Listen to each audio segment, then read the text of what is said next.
तो सारे शरीर में आप अपने इष्ट मंत्र का या इष्ट देव का चिंतन करें। जो आपके इष्ट देव हैं वो आपके सिर पर बैठे हैं, आपके भौहों के ऊपर बैठे हैं, आपके कपोल पर बैठे हैं, उनके साथ लगिए। आपके कंधे पर आपके इष्ट देव बैठे हैं, आपके हृदय से लगे हैं, सारे शरीर में। यहाँ तक हो कि आंख से आंख मिली है, नाक से नाक मिली है, मुंह से मुंह मिला है, कपोल से कपोल मिला है, हृदय से हृदय मिला है, और फिर बात में आबद्ध है। ईश्वर से डरने की कोई जरूरत नहीं है, क्योंकि ईश्वर हर जगह रहता है।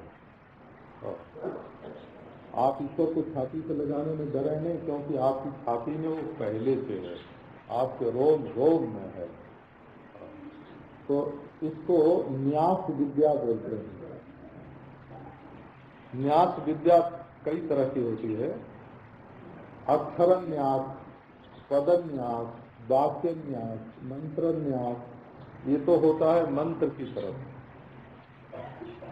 जैसे आप ओम भू शिरसे स्वाहा, ओम भू हृदयाय नमः, ओम भुवः शिरसे स्वाहा, ओम स्व शिखायै वसत् का ये बोलते हैं ना, ये क्या हुआ, ये अक्षर का न्यास हुआ। व्याहृतियों को स्थान स्थान पर रख रहे हैं। ऐसे नारायण मंत्र का होता है, द्वादशाक्षर मंत्र का होता है, राम मंत्र का होता है, कृष्ण मंत्र का होता है। मंत्र के एक एक अक्षर को शरीर में स्थापित कर लिया। आपका शरीर नहीं है, मंत्रों का जाल है।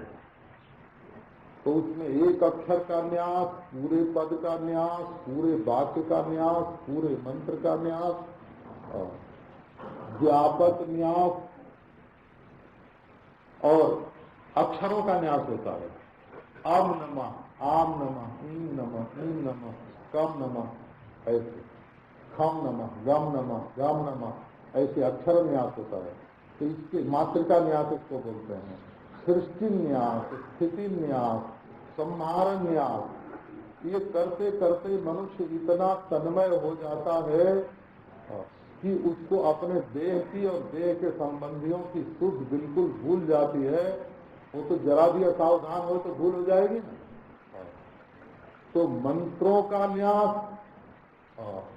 वज्र पंजरन न्यास और इष्टदेव की मूर्ति का न्यास। वैष्णव में एक न्यास चलता है, उसको केशवादि न्यास बोलते हैं। केशवादिरयम् न्यासो न्यास मात्रेण देहिने केशवत्वम् ददात्येव सत्यम सत्यम न संशया। सारे शरीर में राधा कृष्ण राधा कृष्ण राधा कृष्ण राधा कृष्ण स्थापित कर लो। जुगल सरकार का सिर में, जुगल सरकार कनपति में, जुगल सरकार ललाट पर, जुगल सरकार कपोल पर, जुगल सरकार कंधे पर, सारे शरीर में जुगल सरकार राधा कृष्ण, गौर श्याम, गंगा जमुना की धारा बह रही है। एक ये इससे क्या होगा कि इससे अपना और अपने संबंधियों का ख्याल छूटकर हम एक ऐसे ध्यान में मग्न हो जाते हैं कि प्रपंच की विस्मृति हो जाती है। प्रपंच की विस्मृति और परमेश्वर के साथ आसक्ति। ये जो ये गड़बड़ा अध्याय चलता है ना, चाहे किसी चीज का नाम शराब बेच के आए और कभी कभी तो पी के भी आते हैं। और महाराज ऐसे ऐसे गुरु जी लोग होते हैं कि ध्यान कराने के लिए बैठा देते हैं कि बैठ जाइए। हम ध्यान का इससे क्या संबंध है, ऐसे बोलते हैं। ये सब तो शारीरिक बात है। शरीर से जो होता है तो होने दो, जो खाते हो तो खाते रहो, जो करते हो तो करते रहो, जो भोगते हो तो भोगते रहो। ध्यान तो हृदय की वस्तु है, आओ हम लगवा देते हैं। तो बाबू लोगों को बहुत खुशी होती है कि अच्छा है, कुछ छोड़ना छाड़ना नहीं पड़ेगा, अपने बैठने उठने में कोई फर्क नहीं पड़ेगा, भोग राज में कोई फर्क नहीं पड़ेगा, और इधर तो संसार का मजा ले ही रहे हैं और इधर ध्यान का भी मजा ले लें, ईश्वर का ध्यान। एक पाकेट में तो दुनिया का मजा है, दूसरे पाकेट में ईश्वर का मजा ले लें। तो ये सस्ता मजा लेने के लिए जो लोग जाते हैं ना, उनको वो नकली में ही फंस जाते हैं, उनको असली का पता कभी नहीं चलता है। तो अब ध्यान का दूसरा ढंग आपको सुनाता हूं। आपको न मालूम हो तो हम मालूम करा देते हैं। हमको अपनी तारीफ करनी है, अपनी तारीफ सबको अच्छी लगती है, स्तोत्रम कश्चन पुष्टे, लेकिन हम अपनी तारीफ इस समय इसलिए कर रहे हैं कि आप मन लगा के हमारी बात सुनिए। तो हमने धर्म के संबंध में जानकारी पाने के लिए और साधनाओं के संबंध में जानकारी प्राप्त करने के लिए अपने जीवन के बहुत से दिन व्यतीत किए, बहुत से महीने, बहुत से वर्ष। कल्याण का साधनांक निकला था ना, पुराने आदमियों को याद होगा, जो पढ़ते होंगे उनको याद होगा। तो कल्याण के साधनांक में साधन के संबंध में कम से कम हमारे 30-35 लेख छपे हुए हैं साधन के संबंध में। अब वो तो सन 40 के पहले की ही बात है, तब बहुत से नौजवानों का जन्म नहीं रहा होगा। तो साधन के संबंध में हमारा अध्ययन है, कम से कम 100 संप्रदायों में जैसी साधना की जाती है वो तो हमारे कंठ में निवास करती है, हृदय में नहीं, क्योंकि हम उनकी फूल पट्टी जानते हैं, उनके बाहर भीतर का सब जानते हैं। ऐसा करने से क्यों ऐसा होता है ऐसा भी जानते हैं, सकाम का जानते हैं, निष्काम का जानते हैं, साकार का जानते हैं, निराकार का जानते हैं। आप हमारी बात ध्यान से सुनिए, इसके लिए मैं अपनी तारीफ कर रहा हूँ।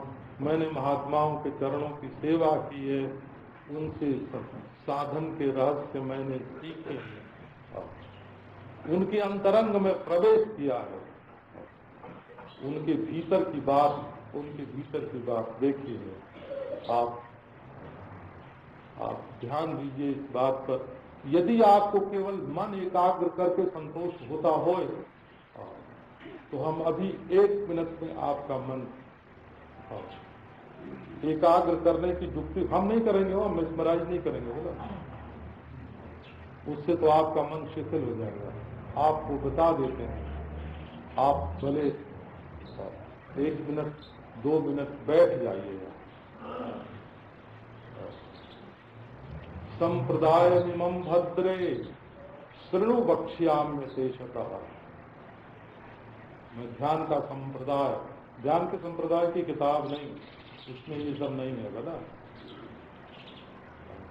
संप्रदायमिमं भद्रे शृणु वक्ष्याम्य शेषतः समाधिर जायते सम्यक नेत्रयो स्तब्ध मात्रयो।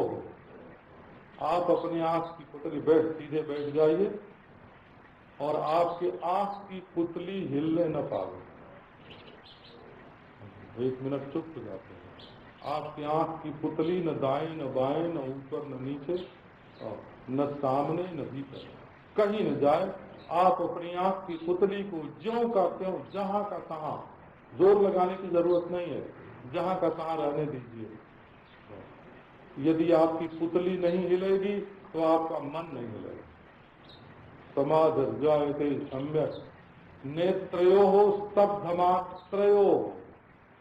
नेत्र स्तब्ध कर देने मात्र से खंबे की तरह, जैसे खंबा खड़ा है ऐसे आप अपनी आंख की पुतली स्थिर कर दीजिए, आपका मन नहीं हिलेगा।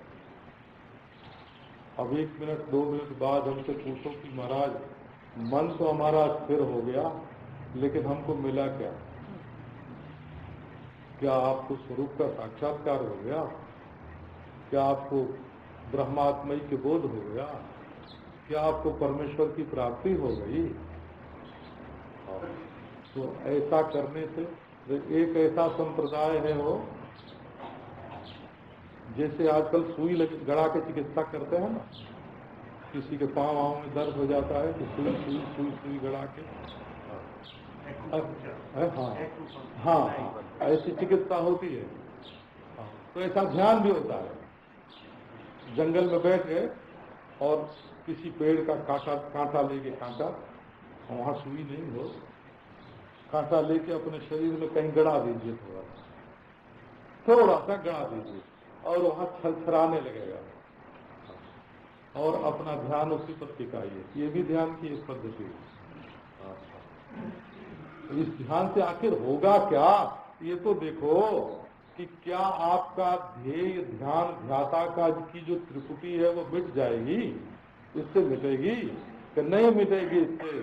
अच्छा ध्येय का साक्षात्कार हो जाएगा, कभी ध्येय का साक्षात्कार नहीं होगा। होगा क्या, का मन थोड़ी देर के लिए और जगह न जाकर एक जगह जम जाएगा। पर एक जगह जमने का, मन के एक जगह जमने का नाम ध्यान नहीं। आपका लक्ष्य यदि आत्मा है तो उसका साक्षात्कार होना चाहिए। यदि आत्मा ब्रह्म की एकता है तो अविद्या का नाश होना चाहिए। यदि सगुण साकार परमात्मा की प्राप्ति है तो इष्ट देव का साक्षात्कार होना चाहिए। ये सब ध्यान कि कांटा गड़ा के मन को एक जगह कर लिया, कि आँख को स्थिर कर लिया, इससे इसका नाम ध्यान नहीं होता है। तो अब आगे फिर ध्यान की चर्चा आपको।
बोधधारा विघटित निखिलाकार संस्कार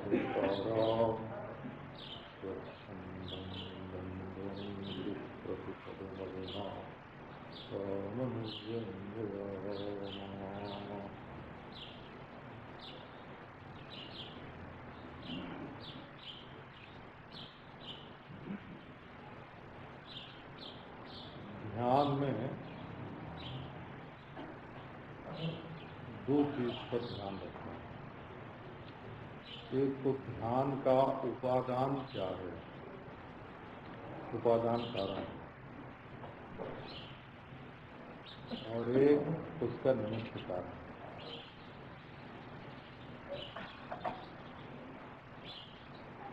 तो इसका अर्थ ये होता है उपादान कारण तो समग्र सृष्टि का सच्चिदानंद घन ब्रह्म ही है। परमात्मा के अतिरिक्त दूसरी कोई वस्तु नहीं है। चाहे उसको कार्य कारण भाव से निम्बारकाचार्य बोलते हैं, शरीर शरीरी भाव से रामानुजाचार्य बोलते हैं, संकल्प से वल्लभाचार्य बोलते हैं और विवर्त से शंकराचार्य बोलते हैं। परंतु मूल धातु पर ब्रह्म परमात्मा के सिवाय और कुछ नहीं। माया के निमित्त से नानात्व दिखता है। ये भी एक पहेली समझो कि जब तक वेदांती बालक रहता है तब तक अविद्या को उपादान और ईश्वर को निमित्त मानता है, और जब वेदांती पूर्णता को प्राप्त हो जाता है तब ब्रह्म उपादान हो जाता है और माया निमित्त हो जाती है। नानात्व के भाष्य हैं। तो इसको सब वेदांती केवल छोटे मोटी पुस्तकें पढ़ के जो लोग वेदांती बनते हैं उनको ये बात मालूम नहीं है। उपादान माने मैटर, मसाला। तो संपूर्ण विश्व सृष्टि का असली तत्व परब्रह्म परमात्मा है और माया के निमित्त से नाना भाग रहा है। ये पक्के वेदांतियों का अनुभव है। और कच्चे वेदांतियों का अनुभव है कि अविद्या उपादान है, अंतःकरण उसका परिणाम है और परमेश्वर के निमित्त से ये सारी की सारी क्रिया प्रक्रिया होती है। निमित्त कारण परमेश्वर है। ये हमने अद्वैत वेदांत की बात हो प्रारंभ में कह दी। अब जब ये ध्यान करते हैं तो उसमें हान की भी जरूरत होती है।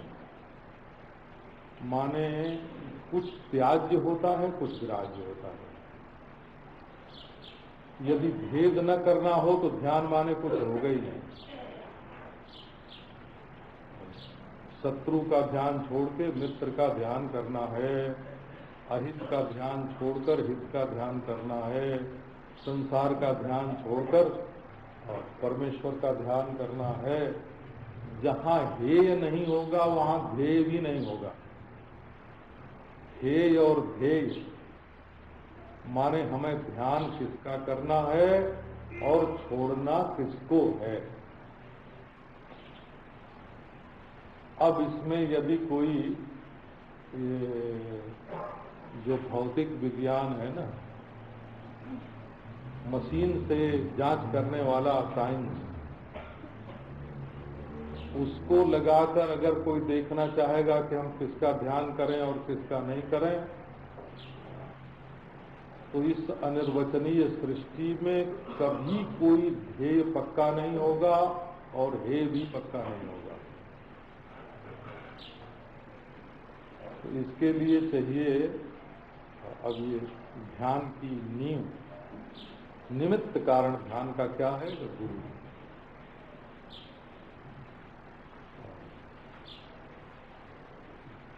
वो जिस चीज को बता दे कि इसका ध्यान करो, उसका ध्यान करना चाहिए। इसमें खोज करने की जरूरत नहीं है कि जो उसने बताया वो परमेश्वर है कि नहीं है। जिसको उसने परमेश्वर बताया वही परमेश्वर है। कहीं झूठ बता जाए तो, है ना, धोखा दे जाए तो बोले कि धोखा कोई यूं नहीं दे सकता कि परमेश्वर के सिवाय दूसरी कोई वस्तु है ही नहीं मूलतः। इसलिए वो मूलाधार में बतावे तो वहाँ, और मणिपूरक में बतावे तो वहाँ, हृदय में बतावे तो वहाँ, आज्ञा चक्र में बतावे तो वहाँ, सहस्रार में बतावे तो वहाँ, और व्यापक रूप से बतावे तो वहाँ, राम बतावे तो राम, कृष्ण बतावे तो कृष्ण, देवी बतावे तो देवी, ज्योति बतावे तो ज्योति। क्योंकि बताने का अर्थ ये हुआ कि हमारे जीवन में हमारी बुद्धि का, अहम का, है ना, आधार न रह करके गुरु शास्त्र का आधार हो जाए। नहीं तो एक ईश्वर में ये छोड़ो ये पकड़ो ये भेद बनाने वाला कौन पैदा हो सकता है। वो तो साधक के कल्याण के लिए उपासकानाम सिद्ध्यर्थाम ब्राह्मणों रूप कल्पना, वो तो उपासक के कल्याण के लिए गुरु जी ने वैसा भेद बताया है। उसमें सांख्य बुद्धि की जरूरत नहीं है, योग बुद्धि की जरूरत है। गीता में दो बुद्धि है ना, ईशा ते भीता सांख्य बुद्धिर योगे त्वेमाम शरणो। तो सांख्य बुद्धि में ना सतो विद्यते भाव ना भाव विद्यते सतः, ये सांख्य बुद्धि है। असत का जन्म नहीं होता और मरण नहीं होता। बंधा पुत्र न जन्मता है न मरता है। और ना भाव विद्यते सतः, और जो आत्मा सत्य है उसका न मृत्यु है न जन्म है, इसका नाम सांख्य बुद्धि है। लेकिन बुद्धि योगे त्वेमाम शरणो, सांख्य बुद्धि दूसरी है और योग बुद्धि दूसरी है। ध्यान योग बुद्धि के अंतर्गत आता है, क्योंकि किया जाता है, कर्तृतंत्र है। जो वस्तु तंत्र होता है वो सांख्य होता है, जो कर्तृतंत्र होता है वो योग होता है। करें न करें, उलट के करें, जिसमें कर्ता का स्वातंत्र्य होता है वो योग होता है, और जिसको छोड़ने पकड़ने का किसी के भीतर सामर्थ्य नहीं है वो परमार्थ सत्य होता है। तो अब जरा ध्यान की बात आपको सुनाता हूँ। पहले उसका मूल बताया। यदि आप गुरु शास्त्र को नहीं मानेंगे तो ध्यान नहीं कर सकेंगे। कहने का मतलब ये है कि ध्यान करने के लिए गुरु शास्त्र को मानना आवश्यक है, और गुरु भी शास्त्र से नियंत्रित होना चाहिए। ये भी एक बात, नहीं तो उल्टा पलटा हो जाता है। माने शास्त्रानुसारी उपदेश हमेशा शास्त्रानुसारी होना चाहिए।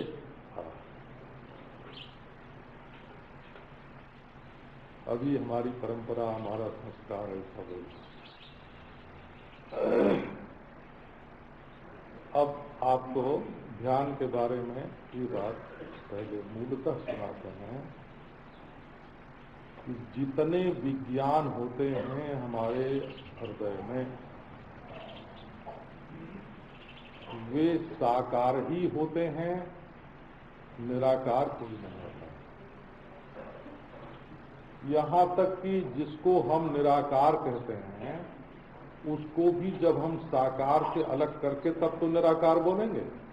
तो जब दो चीज हो गई, एक साकार एक निराकार, तो साकार से पृथक निराकार का भी आकार होगा। जहां विलक्षण होगा ना, विलक्षणता होगी, इससे अलग, यज्ञदत्त से अलग का ये है, ये चैत्र से अलग मैत्र है, मैत्र से अलग चैत्र है, सोहन से अलग मोहन है, मोहन से अलग सोहन है, तो दोनों में अलगाव हो जाता है। इसलिए अंतःकरण में जितने विज्ञान होते हैं वो साकार होते हैं। देखो, हम घड़े से विलक्षण का ध्यान कर रहे हैं, पृथ्वी से विलक्षण का ध्यान कर रहे हैं, विलक्षण में द्वैत जरूर होगा, और द्वैत होगा तो विज्ञान में एक आकार होगा। तो जब विज्ञान में आकार होगा तब आप ध्यान रखो कि जिसको आप बिल्कुल शांति कहते हो, निराकार कहते हो, विश्राम कहते हो, आराम कहते हो, और हम निराकार का ध्यान कर रहे हैं, निसंकल्पता का ध्यान कर रहे हैं, तो संकल्प काल से अलग निसंकल्पता का काल हुआ कि नहीं? तो काल में आकार बन गया। तब विज्ञान, हमेशा विज्ञान साकार होता है। इसलिए एक आकार विज्ञान में बने, एक गणेशाकार वृत्ति रहे, कृष्णाकार वृत्ति रहे, रामाकार वृत्ति रहे, निसंकल्पाकार वृत्ति रहे, ब्रह्माकार वृत्ति रहे, इसके लिए एक वृत्ति को पकड़ना पड़ता है। वृत्ति माने व्यवहार होता है। वृत्ति शब्द का अर्थ संस्कृत भाषा में व्यवहार है, व्यवहार। आओ जरा रामाकार वृत्ति का, कृष्णाकार वृत्ति का, ये झूठे ही हल्ला करते हैं हो कि राम बड़े हैं कि कृष्ण बड़े हैं, और निराकार बड़ा है कि साकार बड़ा है, झूठे ही लड़ते हैं, एकदम झूठे। लड़ाई भिड़ाई समझदारी की पहचान नहीं है। जो गुरु संप्रदाय शास्त्र से तुम्हें जो आकार प्राप्त हुआ वही सबसे बड़ा है। अब उसको पकड़ के रखने में विवेक का आधार और विश्वास का आधार। विवेक के आधार में बुद्धि जागृत रहती है और विश्वास के आधार में बड़ी दृढ़ता होती है, एकदम निष्ठा परिपक्व। विश्वास में आत्मबल प्रकट होता है और बुद्धि में वस्तुबल प्रकट होता है। ये दोनों का नियम है। विश्वासी आदमी बड़ा आत्मबली होता है। वो अपने विश्वास पर टिके रहना, हजार आंधी आवे, तूफान आवे, आग लगे, प्रलय हो, और अपने विश्वास पर टिके रहना, ये आत्मबल के विकास का स्थान है। जब तक मनुष्य दृढ़ नहीं होगा, बलवान नहीं होगा, नायम आत्मा बलहीने न लभ्य, बलहीन को आत्मा की प्राप्ति नहीं होती। इस झंझावात में, तूफान में टिकाऊ बुद्धि होनी चाहिए। तो जब हम विश्वास करके परमेश्वर के मार्ग में लगते हैं, तब हमारी आत्मशक्ति, आत्मबल जागृत होता है, दृढ़ता आती है, निष्ठा बनती है। चाहे कुछ भी हो जाए, हमारा तो यही है। एक महाभारत में कथा है, उपमन्यु ने भगवान शंकर की आराधना की।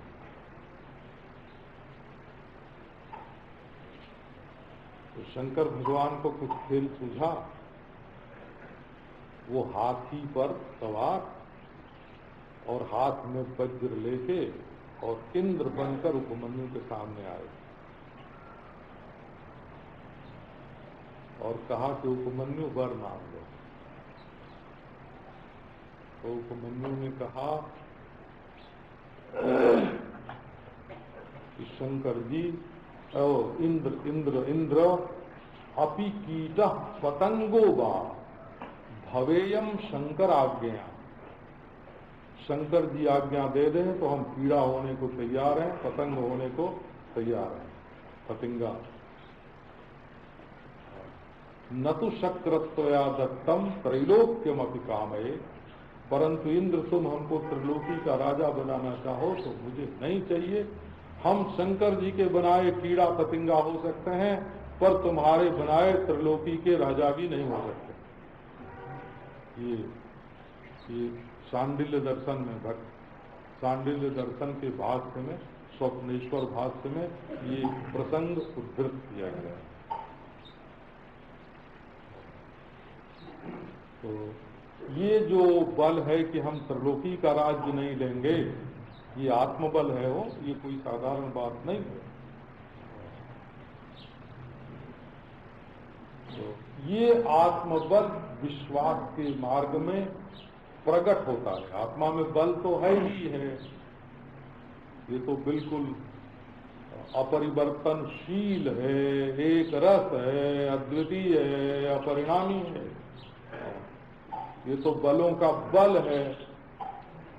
परंतु जब हम विश्वास धारण करते हैं, तब उसमें ये प्रकट होता है आत्मबल की अभिव्यक्ति, अभिव्यंजना का स्थान विश्वास है। इसलिए आप अपने ज्ञान को, अपनी जानकारी को, अपने होश हवास को एक शक्ल में ले आइए, एक शक्ल में, उसमें एक ही शक्ल रहे, एक आकार दीजिए। बोले कौन सा आकार दें? दुनिया में तो इतने आकार हैं, मिट्टी है, पानी है, सूर्य है, चंद्रमा है, और सब परमेश्वर के ही आकार हैं।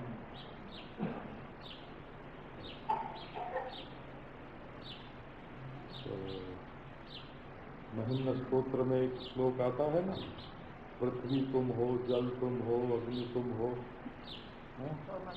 सोमर्कस्त्वम सोमस्त्वमसि पवनस्त्वम भूतभः, तुम सूर्य हो, तुम चंद्रमा हो, त्वमापस्त्वम व्योम स्वम धरणिरात्मा त्वमिति च परिच्छिन्नाम एवं त्वयि परिणता विव्रतु गिराम न विद्मस्तत्त्वम वयम इह तु यत्त्वम न भवति। जो तुम नहीं हो ऐसा तो कोई तत्व नहीं है, तो हम अपने ज्ञान में कौन सा आकार धारण करें।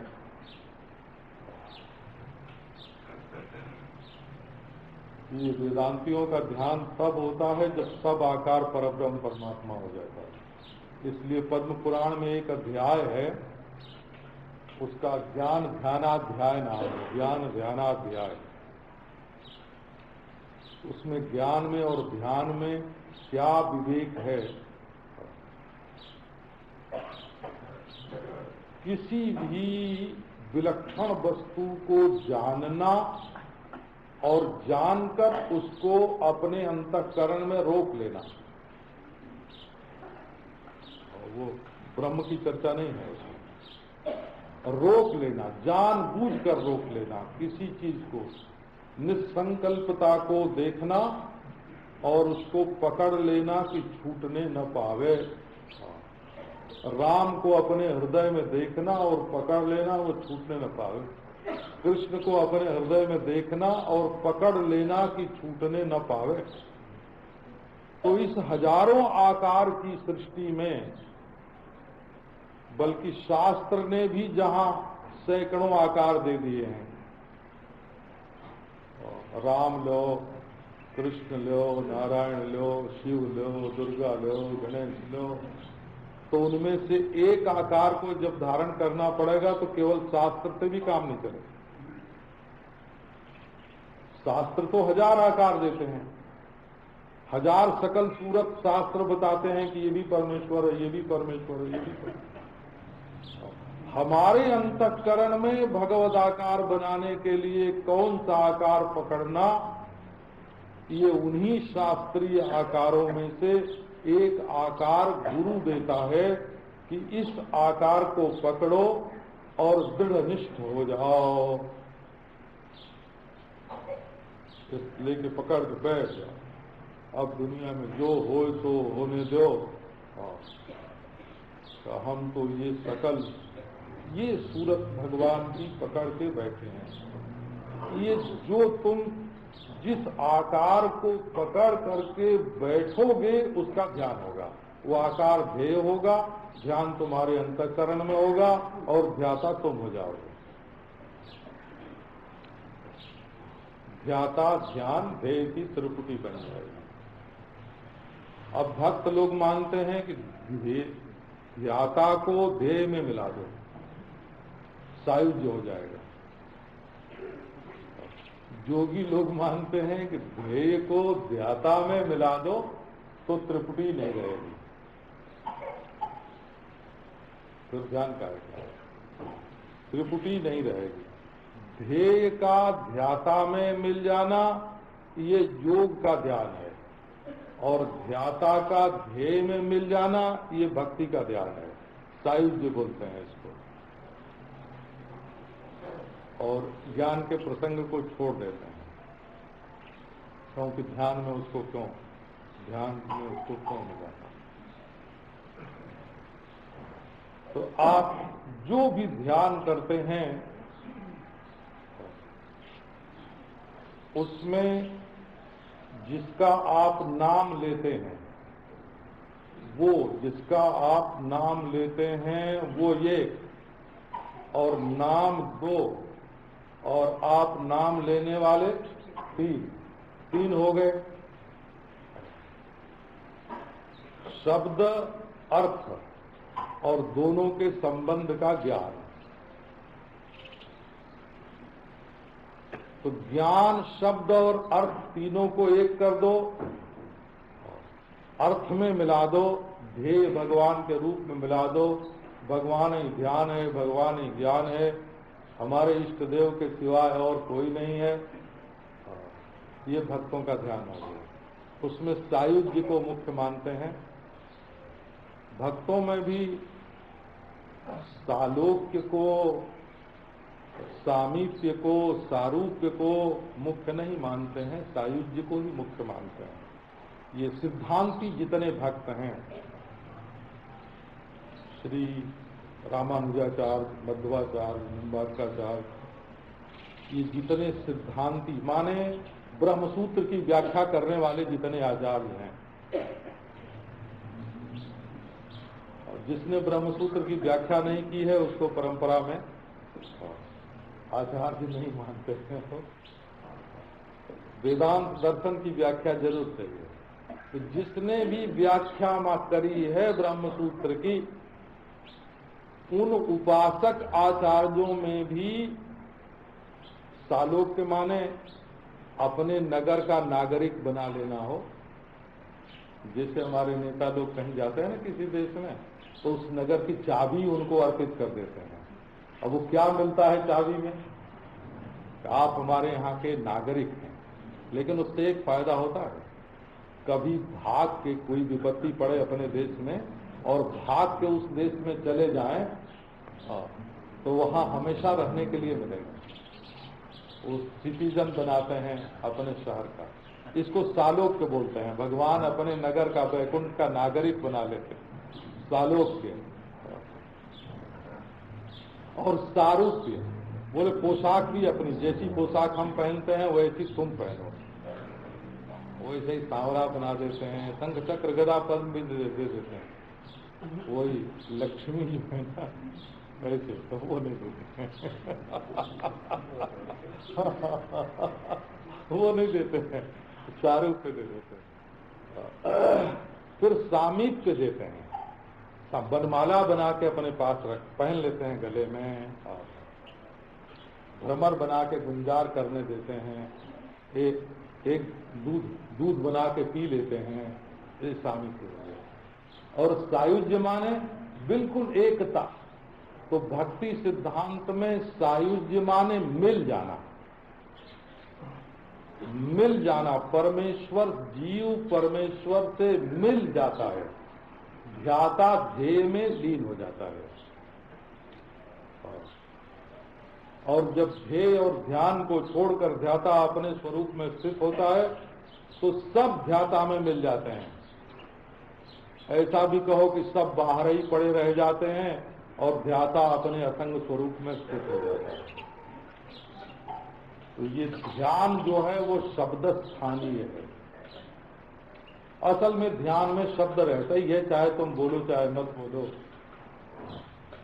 नारायण नारायण नारायण नारायण, जिसको तुम देख रहे हो ना, जिस अर्थ को राम राम कृष्ण कृष्ण, वो जब दूसरों से अलग होके दिखाई पड़ता है तो उसका नाम भी रहता है। तो गुरु क्या करता है कि रूप बताता है और नाम देता है ध्यान करने के लिए, और तुम उस ध्यान के अधिकारी हो जाते हो।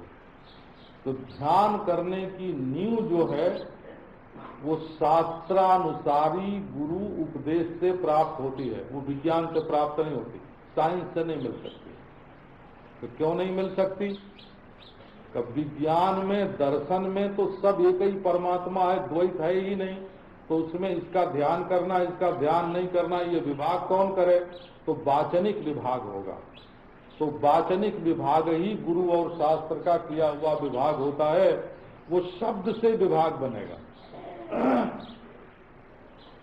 अच्छा, हिंदुस्तान और पाकिस्तान बना तो कोई कोई शहर ऐसे गांव पड़े कि आधा पाकिस्तान में गया और आधा हिंदुस्तान में आया। कोई ऐसी दुकान पड़ी बाजार में तो उसका आधा हिस्सा पाकिस्तानी हो गया, आधा हिंदुस्तानी हो गया। अब बताओ, धरती तो बिल्कुल एक है, आसमान एक है, सूर्य चंद्रमा एक है, वो हिंदुस्तान पाकिस्तान का विभाग किसने किया? तो वो जो संविधान बना ना, कागज पर लिखा गया जो कानून, संविधान ने हिंदुस्तान पाकिस्तान को दो देश बना दिया। कोई बीच में समुद्र नहीं आया, कोई पहाड़ नहीं आया, कोई चंद्रमा नहीं आया, कोई सूरज नहीं आया। वस्तु ने भेद नहीं किया, शब्द ने भेद किया, कानून ने भेद किया। इसी प्रकार ध्येय और हेय का जो भेद है वो वस्तु नहीं बनाती है, शास्त्र और गुरु का शब्द बनाता है। इसलिए जो गुरुदेव अपने को मंत्र बताते हैं वही मंत्र होता है, और जो रूप बताते हैं, जो आकार बताते हैं, वही ज्ञान होता है। इसी से बदलने वाले की निष्ठा नहीं होती है। निष्ठा नहीं होती है माने वो कहीं भी परिपक्व नहीं होता है। एक गुरु से दूसरा गुरु बड़ा मिल गया, उससे तीसरा गुरु बड़ा मिल गया। एक मंत्र से बोले, दूसरे की तारीफ सुनी, कहिए बढ़िया, दूसरे रूप की तारीफ सुनी, ये बहुत अच्छा है। निराकार साकार की तारीफ सुनी, ये बढ़िया है। तो वो बदलते ही रहेगा, उसको कहीं ठौर ठिकाना नहीं।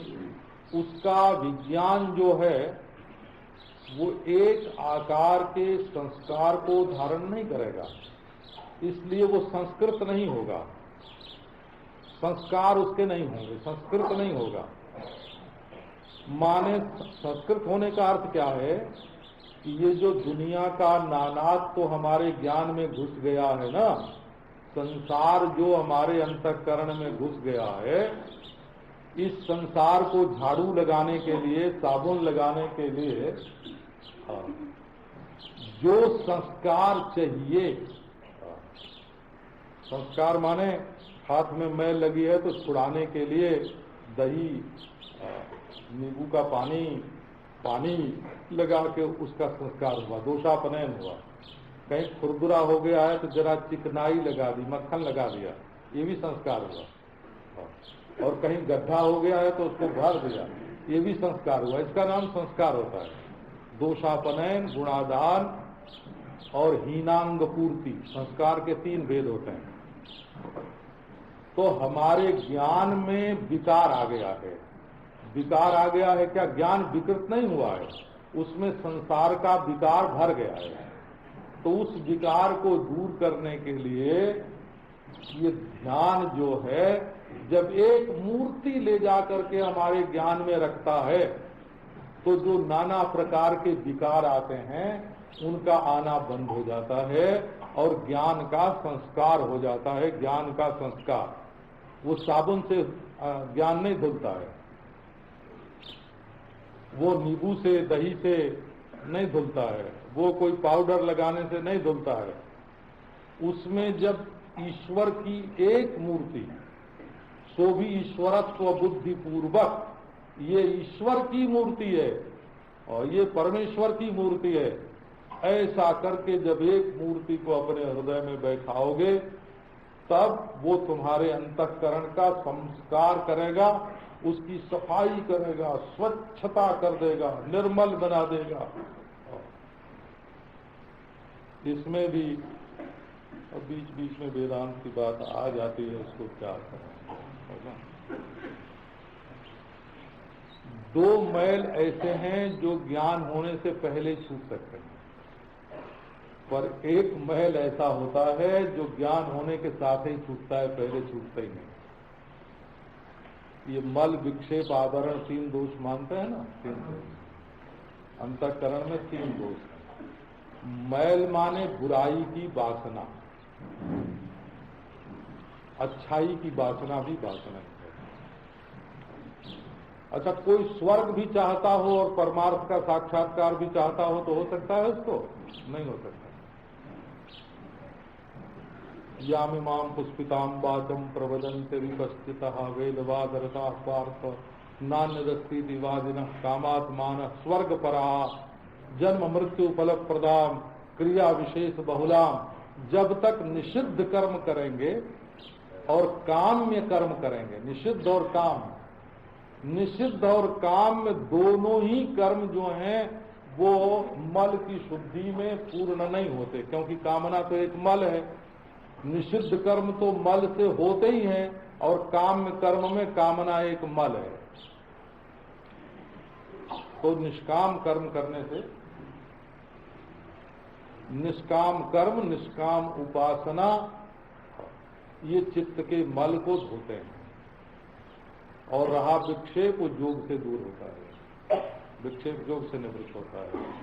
परंतु रहा आवरण, तो आवरण भंग होने पर ज्ञान होगा कि ज्ञान होने पर आवरण भंग होगा?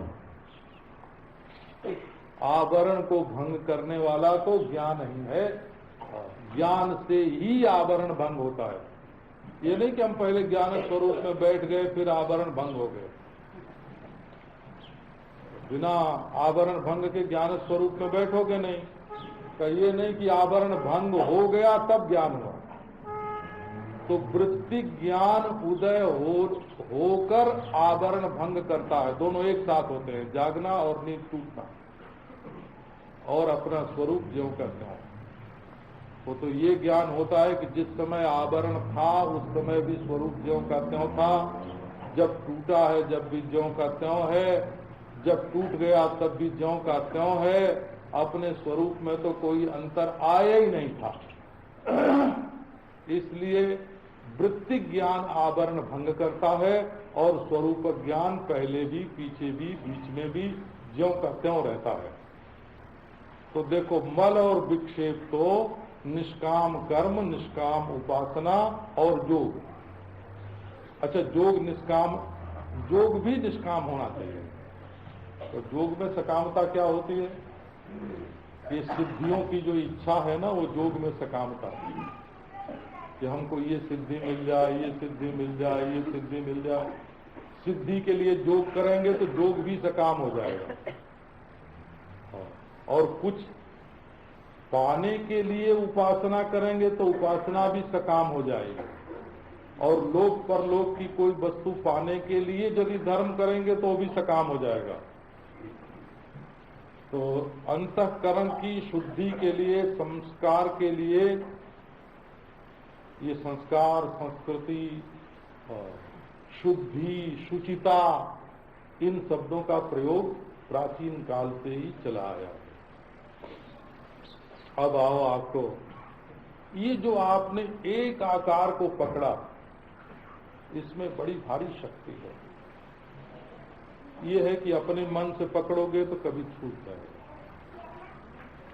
अब इसका भी एक, हम तो अपनी भाषा में उसको विज्ञान ही बोलते हैं, लेकिन अगर विज्ञान आप लोग दूरबीन खुर्दबीन से देखने को ही मानते हो और कंप्यूटर से जो गिनती निकलती है, जो उत्तर निकलता है, उसी को विज्ञान मानते हो, तब तो ये विज्ञान है।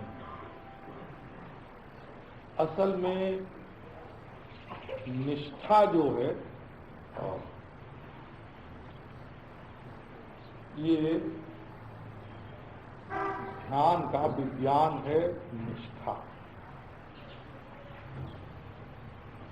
एक महात्मा थे, श्री उड़िया बाबा जी के मुंह से ये बात सुनी। वो सचमुच वैसे कोई महात्मा थे और उनके समय में ही थे, उन्होंने देखा था। तो महात्मा का नाम था बरगदिया बाबा। बरगदिया बाबा। तो उनका ये नियम था कि एक बरगद के पेड़ के नीचे रहते थे, जहां तक उसकी परछाई